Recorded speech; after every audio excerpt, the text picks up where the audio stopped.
ဒီနေ့ဒီစတေဒီယံအလင်းတန်းတွေကတောက်ပနေတော့မယ်လူတွေကအောင်းနေတော့မယ်ဒါပေမဲ့တခုတော့ပြောင်းလာပြီဒီကိုကျွတ်တာ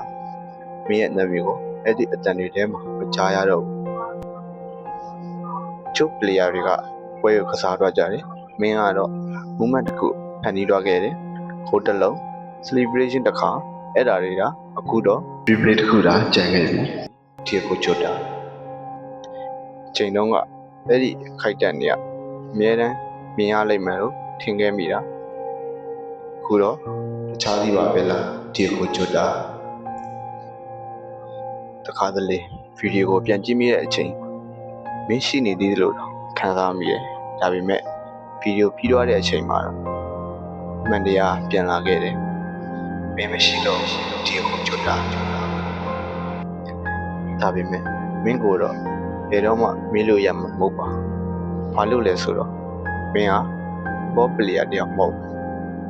ဖန်တွေရဲ့အသေးနှလုံးထဲက moment တစ်ခု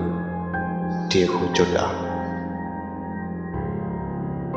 ဒါလေးရောဒီကိုကျွတ်တော့တန်တာလမ်းဆွမိတဲ့အတွက်ရေးသားထားတဲ့ကြပြလေးတစ်ပုဒ်ဖြစ်ပါတယ်အားလုံးမကြိုက်နေတဲ့မျိုးတွေပြောလို့မိပါတယ်ကျွန်တော်ရဲ့ call လေးကိုပေါင်းလေးနှိပ်ခဲ့ပြီးတော့ပေါင်းပြအားလုံးကျေးဇူးထူးတင်ရှိပါတယ်